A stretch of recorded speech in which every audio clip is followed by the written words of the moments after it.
시험 공부하느라 많이 힘들죠? 많이 피곤해 보여요. 자, 그래도 우리 밝은 얼굴로 옆 사람하고 같이 인사 한번 해봅시다. 옆 사람 보고 인사 한번 합시다. 사랑합니다.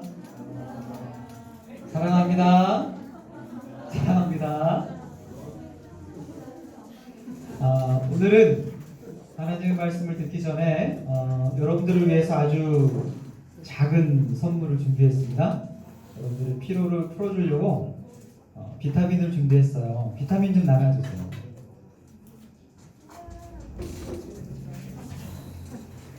같이 좀 도와줘야 될 것 같아요. 큰 거는 아니지만 여러분들 드시고 피로가 풀렸으면 좋겠습니다. 그리고 지금 드셔도 돼요.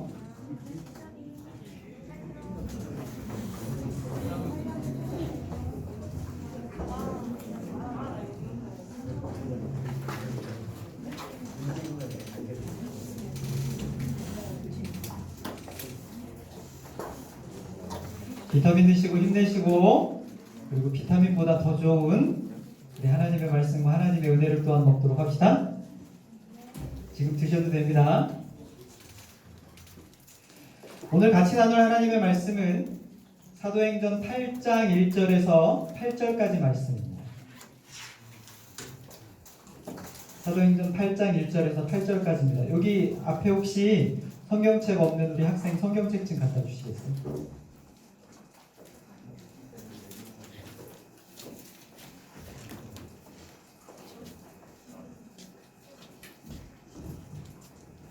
감사합니다.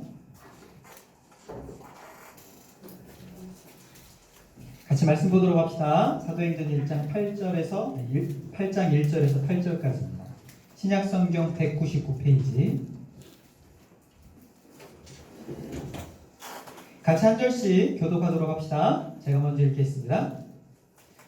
그날에 예루살렘에 있는 교회에 큰 박해가 있어 사도 외에는 다 유대와 사마리아 모든 땅으로 흩어지니라.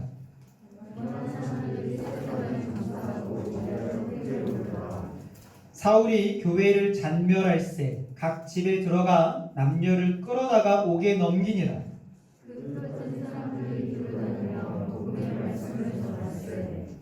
빌립이 사마리아 성에 내려가 그리스도를 백성에게 전파하니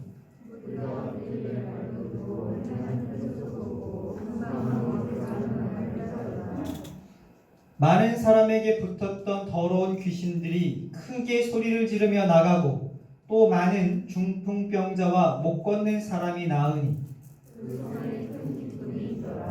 아멘. 우리가 지난주에 살펴본 말씀에서 초대교회가 7 집사로 안수했던 사람들 중에 한 사람 스데반이 모함을 받았습니다. 하나님의 거룩한 성전과 모세의 율법을 모독했다라고 모함을 받았어요. 그래서 결국에는 사형 선고를 받고 성 바깥으로 끌려나가서 돌에 맞아 죽었습니다. 하나님의 사람 스데반이 억울하게 죽었습니다. 근데 이렇게 스데반의 순교가 있고 나서, 이 스데반의 희생이 있고 나서 초대교회에 어떤 일이 있었을까요? 여러분들이 뭔가 하나님을 위해서 억울한 일을 당했습니다. 하나님을 위해서 뭔가 그래도 여러분들이 희생을 했습니다. 그 다음에 어떤 일이 일어나기를 기대하십니까? 스데반의 순교 후에 초대교회에 어떤 일이 있었는지 우리 성경 말씀을 보도록 합시다. 1절입니다. 같이 다시 한번 읽을게요. 그날에 읽겠습니다. 시작.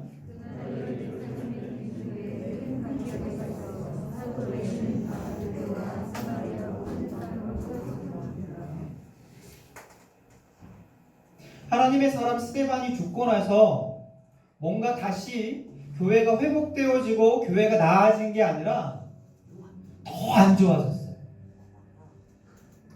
제사장들과 사두개인들과 바리새인들과 이러한 사람들이 드디어 기회를 잡은 거예요. 스데반을 빌미로 해서 이 사람들도 다 스데반하고 똑같은 사람들이다 그러면서 박해하기 시작했어요.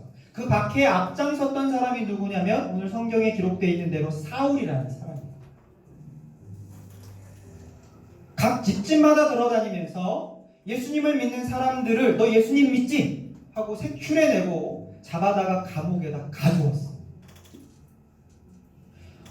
경찰이 여러분들을 잡으러 다닌다고 한번 상상을 해보세요. 그것도 억울하게. 그래서 어쩔 수 없이 초대교회, 예루살렘에 있던 초대교회 성도들이 이 박해를 피해서 예루살렘에서 떠날 수밖에 없었어요. 오늘 말씀해 보면 사도회에는 다 유대와 사마리아 모든 땅으로 흩어졌다 이렇게 기록하고 있습니다. 스데반의 순교 이후에 좋은 일이 있었던 게 아니라 이 본격적인 박해가, 본격적인 어려움이 초대교회에 시작됐어요. 그리고 이 기회를 잡아서 이 제사장과 이 무리들이 악한 일을 행했어요. 못살게 굴었어요. 근데 정말 놀라운 건 하나님께서 이 제사장과 이 유대 지도자들의 이 악한 행동을 초대교회에 있었던 이 큰 박해를 하나님께서 선으로 바꾸셨어요. 우리 잠깐만 사도행전 1장을 한번 찾아봅시다. 사도행전 1장 8절입니다.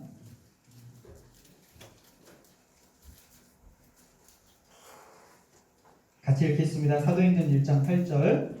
오직 성령이 시작.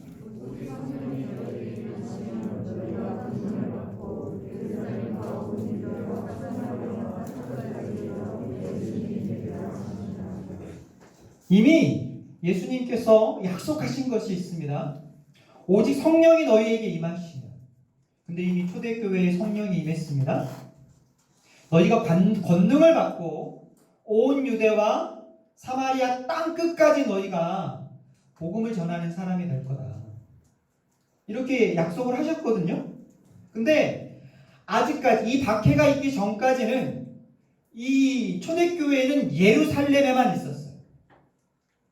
성령을 받았지만 아직 예루살렘에만 있었어요. 구원의 기쁜 소식이 예루살렘에만 있었어요. 그런데 하나님께서 이 제사장들과 유대 지도자들의 이 악한 행동, 이 박해를 통해서 하나님의 복음을 온 유대와 사마리아와 온 땅으로 다 퍼지게 하셨어요. 이 박해를 통해서 예루살렘에만 갇혀있던 초대교회를 온 유대와 사마리아와 땅끝까지 이렇게 확장시키셨어요. 하나님이 우리에게, 하나님을 믿는 사람인 우리에게 해주시는 가장 큰 은혜 중에 하나가 바로 이런 겁니다. 여러분들 우리 그 요셉 이야기를 기억하죠? 형들이 요셉을 시기해서 노예로 팔았어요.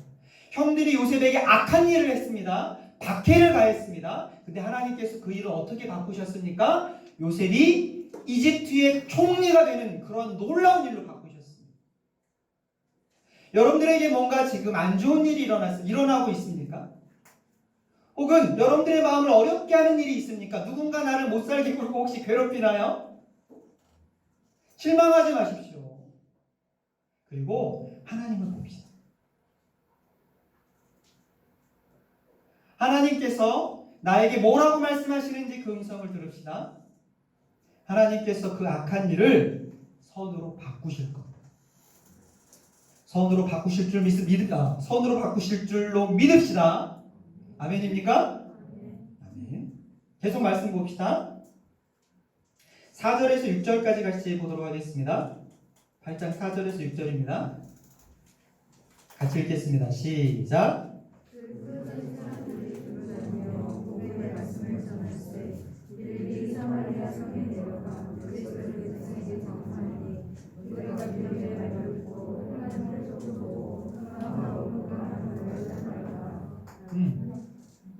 지금 상황이 어떤 거죠? 너무 괴롭히니까 막 감옥에 잡아 가두고 막 박해를 하니까 어쩔 수 없이 지금 다른 지역으로 지금 급하게 이사를 가는 그런 상황이에요. 근데 이렇게 여러 지역으로 흩어진 사람들이 뭐 했다고 지금 성경이 기록하고 있냐면 그 흩어진 사람들이 두루다니며 복음의 말씀을 전할세. 이렇게 기록하고 있어요. 다시 말해서 이 이야기는 이 사람들이 전도를 하러 다른 지역에 갔다는 얘기가 아니에요. 어쩔 수 없이 여기서 예루살렘에서 살 수 없어서 다른 지역으로 이사를 간 거거든요. 근데 정말로 놀랍게도 이 사람들이 가는 곳마다 복음이 전해집니다. 이 사람들이 가는 곳마다 전도가 되는 거예요. 이 사람들이 가는 곳마다 예수님을 믿는 사람들이 생기는 거예요. 참 놀랍지 않습니까? 이 사람들은 전도하러 간 게 아니에요. 선교하러 간 게 아니에요. 근데도 복음이 전해지는 거예요. 이건 마치 이런 거하고 똑같습니다. 제가 만약에 햄 공장을 다닌다고 한번 생각을 한번 해봅시다. 예전에 햄 공장을 다니곤 하지만 견학을 간 적이 있었어요. 좀 웃기는 얘기지만 제가 햄 공장에 다니는 그 분들을 봤는데 제 눈에는 그렇게 보이더라고요. 어쩜 그렇게 돼지하고 많이 닮으셨는지. 농담입니다. 근데 햄 공장에 다니는 사람이 있다라고 생각을 해보세요. 그 사람이 공장에서 나와서 집으로 갔을 때 그 사람 몸에서 무슨 냄새가 날까요? 햄 냄새. 당연하죠. 왜? 하루 종일 햄 만들었어요. 하루 종일 햄하고 같이 있었으니까. 이 사람들은요, 전도하러 간 게 아니에요. 근데 신기하게도 이 사람들의 말에, 이 사람들의 행동에 예수님의 냄새가 나요. 예수님의 향기가 나는 거예요. 이 사람들의 말에 예수님의 말이 들어있습니다. 이 사람들의 행동에 예수님의 사랑이 들어있습니다. 이게 전도입니다. 전도는 사역이라든지 복음의 메시지를 가지고 가서 전도를 하는 것도 전도이지만 참 전도는 말로 행동으로 예수님이 나타나는 겁니다. 여러분들에게도 예수님의 향기가 나기를 바랍니다. 여러분들 말 속에 예수님의 말이 있기를 바랍니다. 여러분들 마음속에 예수님의 마음이 있기를 바랍니다. 계속 말씀 보겠습니다. 7절 말씀 읽겠습니다. 많은 사람들이 시작.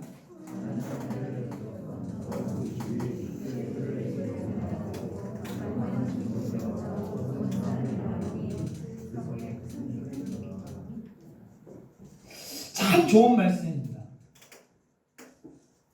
빌립이라는 사람이 사마리아 성에 내려가는데 내려가서 하나님의 말씀을 전할 때 이 빌립이라는 사람은 초대교회가 7 집사를 뽑았잖아요. 그 사람 중에 한 사람이에요. 스데반과 같은. 이 빌립 집사가 사마리아 성에 내려가서 하나님의 말씀을 전할 때 어떤 일이 있었다라고 성경에서 기록하냐면 많은 사람에게 붙었던 더러운 귀신이 크게 소리를 지르며 나가요. 빌립이 하나님의 말씀을 전하기 전에는 사람들에게 귀신이 붙어있는 줄 몰랐어요.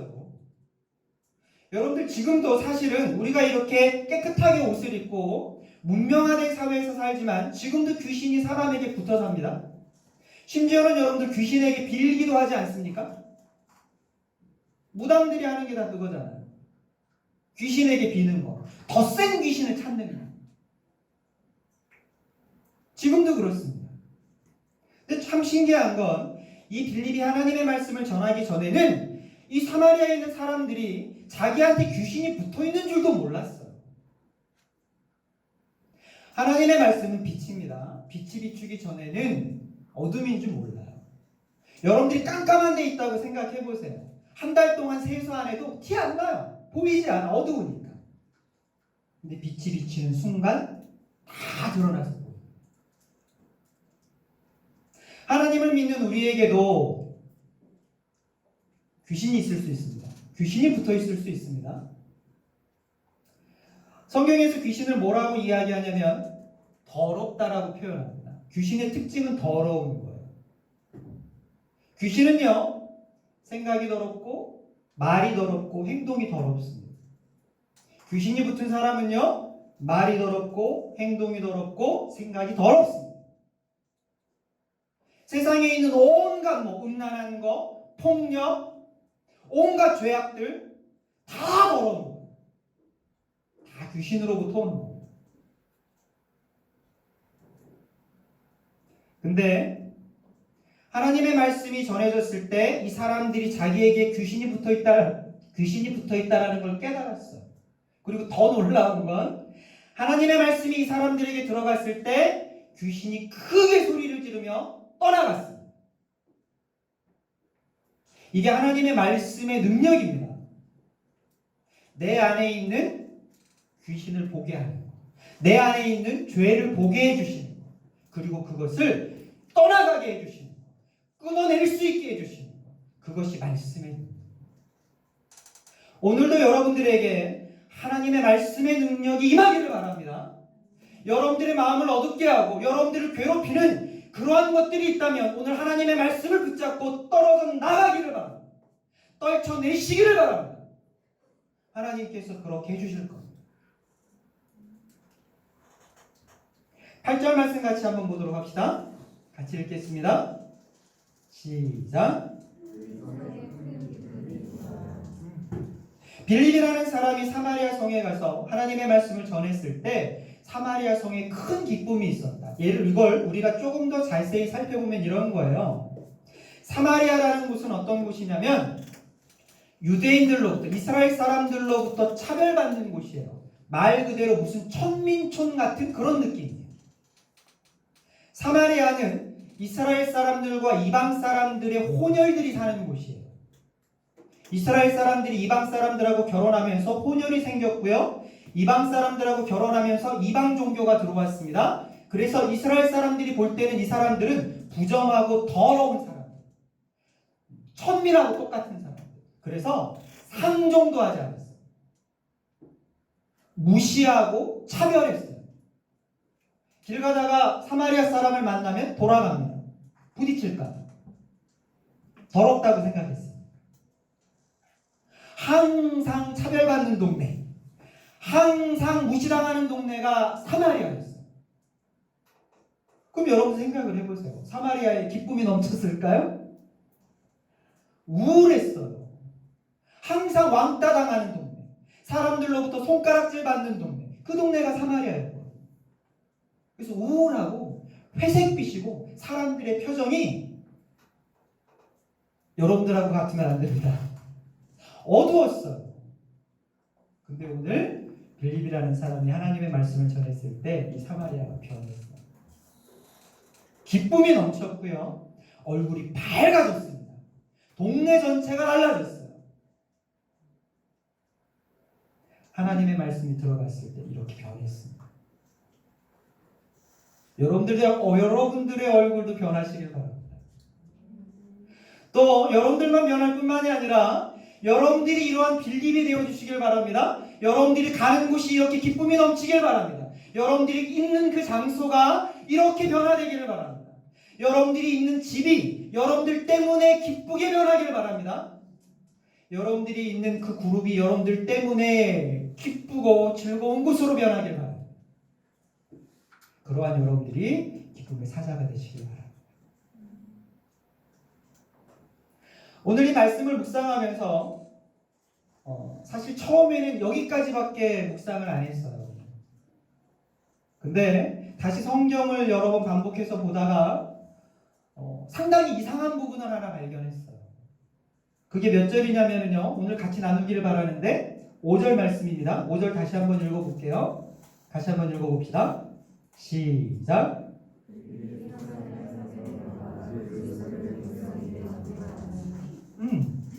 아주 평범한 구절이거든요. 빌립이 사마리아 성으로 내려갔다.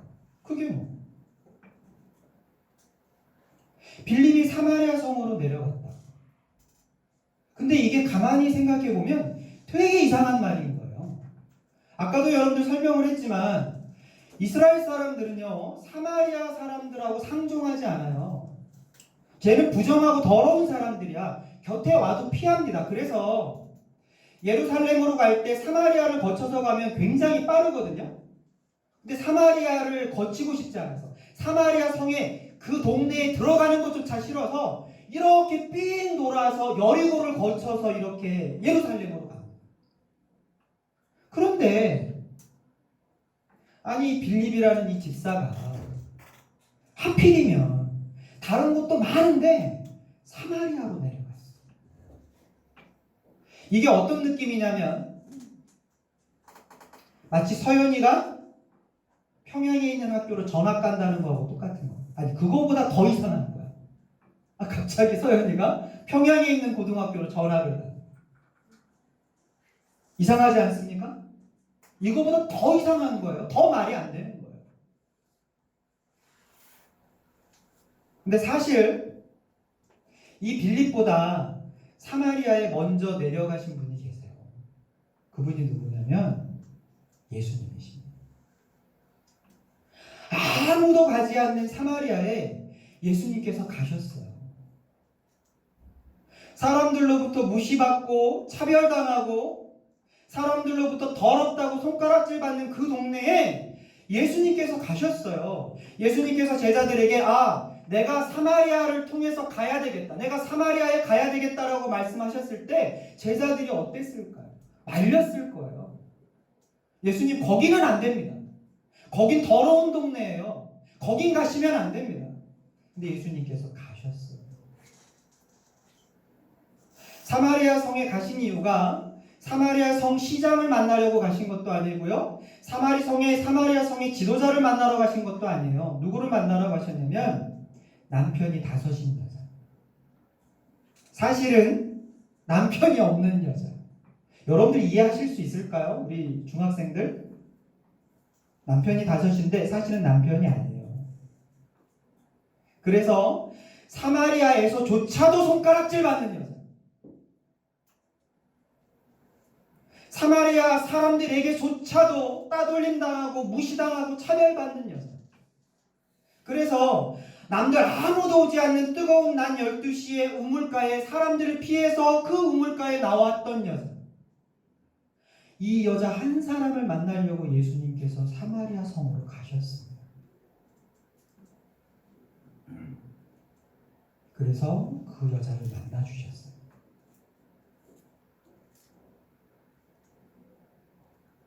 그 여인을 만나 주셨고요. 위로해 주셨고요. 꿈이 없던 그 여자에게 하나님의 나라를 보여주셨어요. 사실 빌립은 예수님께서 가신 그 길을 그냥 따라갔을 뿐인 거예요. 사실 사마리아 성의 변화는 이미 시작되고 있었던 거예요. 그 일을 이룬 완성한 사람이 빌립일 뿐인 겁니다. 오늘도 사마리아 성으로 내려갔던 빌립처럼, 아니 그 이전에 그 한 여자를 만나기 위해서 사마리아 성에 가셨던 예수님처럼 우리 예수님께서 오늘도 이 자리에 오십니다.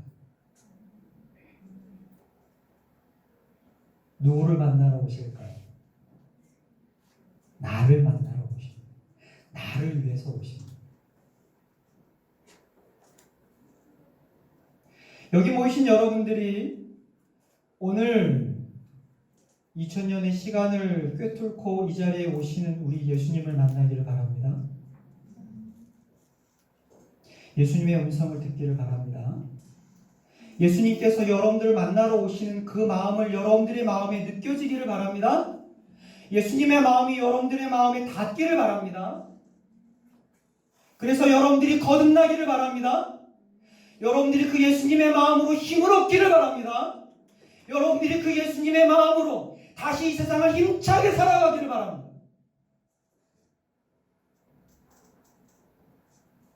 예수님께서 오늘도 우리를 만나기 위해서 이 자리에 오십니다. 그리고 우리에게 말씀해 주십니다. 내가 너를 사랑한다. 너는 참 귀하다. 그러니 귀하게 살아라. 예수님을 만나고 귀하신 여러분들로 살아가시는 여러분들 되시길 바랍니다. 아멘. 하늘에 계신 우리 아버지여, 이름이 거룩히 여김을 받으시오며 나라가 임하옵시며 뜻이 하늘에서 이룬 것 같이 땅에서도 이루어지이다. 오늘날 우리에게 일용할 양식을 주옵시고 우리가 우리에게 주신 자를 사하여 준 것 같이 우리의 죄를 사하여 주옵시고 우리를 시험에 들지 말게 하옵시며 다만 악에서 구하옵소서. 대개 나라와 권세와